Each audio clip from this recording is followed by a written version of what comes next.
It's The Big Show, and on The Big Show we get to talk to my favourite people and the world's biggest stars and the bravest as well. Joining us today is Ross Kemp. How are you? I'm good, mate. You? Are you a bit strange? What is it? You keep putting yourself in danger after danger after danger. Congratulations for being a hero, but I wouldn't want to be you. I'm just not up to it.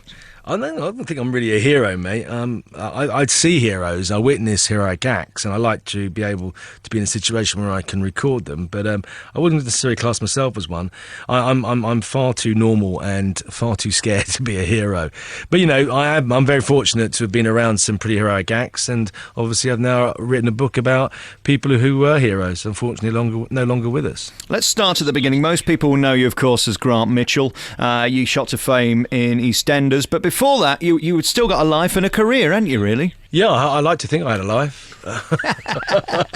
Let's go right back to the beginning. As a child, were you always curious to be in show business? Because, I mean, you're not a showbiz type, are you? Let alone a showbiz tart. Well, hopefully not a tart, definitely. Though I have my moments in nightclubs in Leeds occasionally. Oh, good for you. Yeah. Well, I suppose I wanted to be an actor. Yeah, I enjoyed the idea of celebrity. People who say they don't like all that side of it generally are lying. But I had no idea that my career would turn around and I'd end up doing what I'm doing now. I mean, it happened by accident. So I went to drama school, and like most people, you had to get an equity card. In those days, it was a closed shop. So you had to get your equity card either by getting 18 gigs, I think, that were recognised by equity, or you went into rep. So I went into rep. Fortunately for me, I went in with Richard Wilson, who was Victor Meldrew, if I remember that, and also with John Thor, who was Morse. So I started my career with some very big names, and they were very, very helpful to me, actually, I have to say. I don't believe it. Did you learn from them? Were you one of those smart people that's like a sponge? Because there's no point working around genius and greatness if you don't learn from them. I think if I tried to impose my will on any of them, I'd have been slapped down very quickly, so I knew my place and I kept to it. What's the art of being a great actor? Because obviously in EastEnders you came across with great menace at times, but then there was also great warmth. Is it being as real as possible and looking like you're not acting?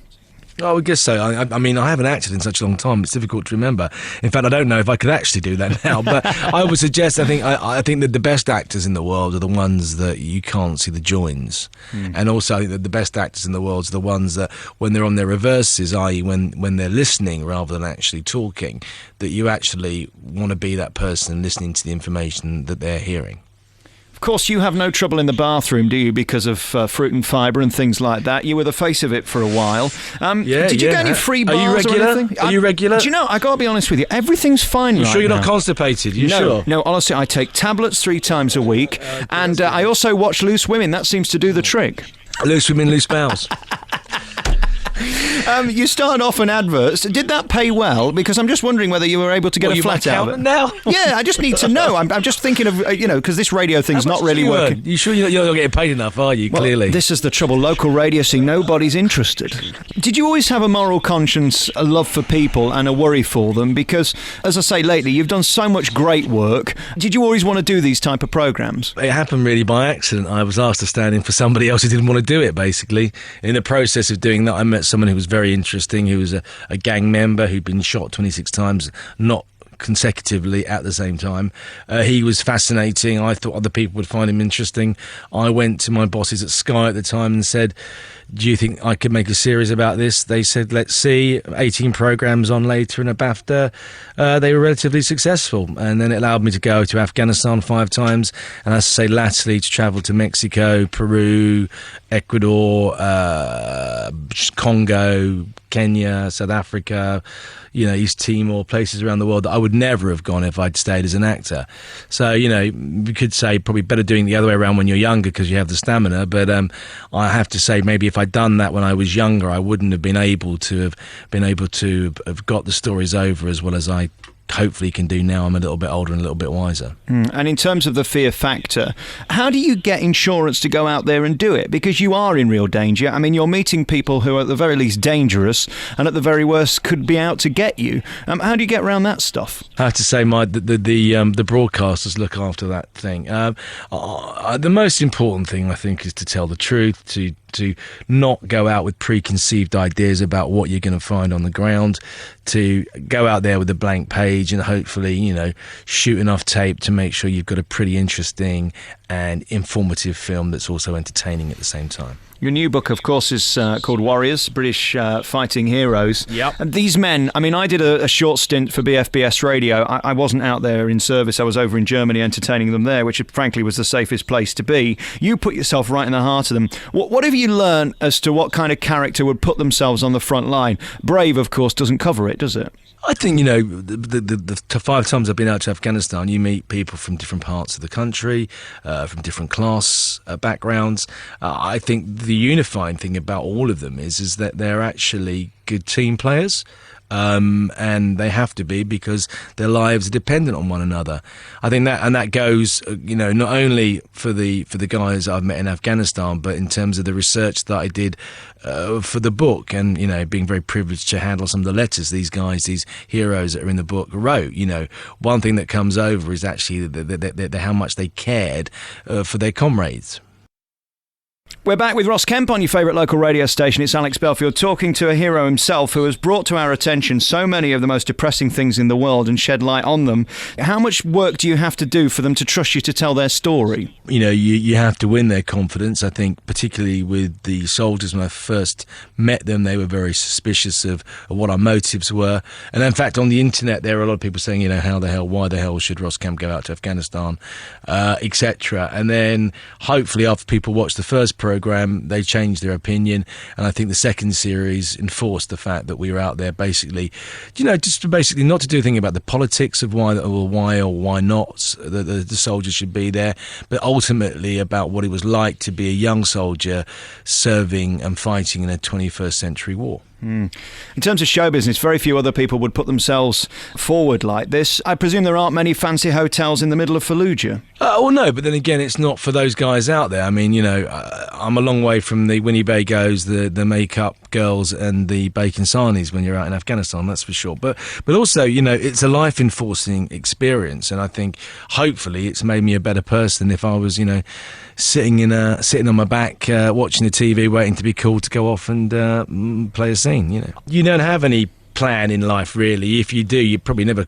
falls into place the way you want it. I couldn't have imagined, if you spoke to me 10 years ago, you said, you'd go out to Afghan 5 times, travel around the world, meeting dangerous people, write books about it, and, win the BAFTA.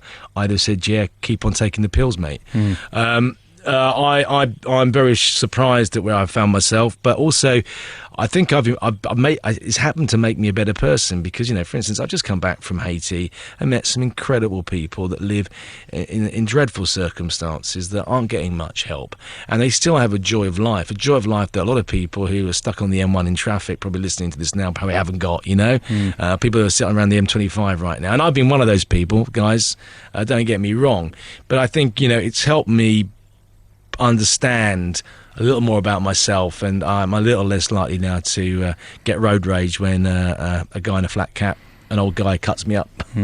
Does it bother you that Oprah Winfrey turns up in somewhere like Haiti for 5 minutes and then gets bored and goes somewhere else, but they still have to pick up the pieces? I mean, that's the point of this programme, isn't it, really, that they're still struggling and we don't care anymore because there's a new, bigger story like Miners Down a shaft for 3 months. I think it's not necessarily about not caring anymore. I think the world's media, basically highlights certain plights, and then, if you look at this year, you had what happened in Haiti, then you had an earthquake actually in Chile before the plight of the miners, and now we've got the dreadful floods in Pakistan, and where the world's attention goes, so do the NGOs, and so does the charity and the the telethons and all the things that are great, and don't get me wrong, I'm not knocking people that donate to charities or the charities themselves, but the rebuilding, Haiti was in a mess before the earthquake arrived. It's not a case of trying to get it back to where it was. It's a case of trying to improve it, and it's a bit of an unsurmountable task presently. The worrying thing for me, having just come back there, is that for all the money that was promised, not much of that actually turned up. We're in a global recession, and the money that has turned up, the NGOs are so worried about how it will be used in terms of the corruption that exists there that they're scared about spending it. And what you've got is 1 million people plus living in IDP camps, displaced persons camps, and we've got the hurricane season coming. Only it's going to take a little bit of wind to turn those plastic tents into kites. Does the magnitude of the places you go sometime overwhelm you? Yeah, I think that's true, and as I said before, I'm not in any way trying to criticise NGOs or the United Nations. I just think sometimes, the world is a very dangerous and exciting place, but also sometimes a very sad place. Listen, before we go, the most important question I've got to ask you, everybody knows in show business I'm a deeply unattractive man and a bit overweight, not much downstairs either. You are a sex symbol. You wouldn't believe the ladies who want to meet you, Ross Kemp. What is the skill? What can I do to be more like you? I have no idea, mate. I really couldn't help you on that one, because if the ladies want to meet me, I've not met them yet. It must be fun being you, though. What is it like to be delicious? Sorry, I'm not exactly delicious, mate. You never tasted, but you're not likely to, trust me. No, I don't mean in terms of me. No, honestly, I'm going to try a wife first. But I just wanted to congratulate you on that, because the ladies just love Ross Kemp. Listen, go out and get this new book. It's called British Fighting Heroes. Very nice. Good to talk to you. Cheers. Good luck, mate. Bye.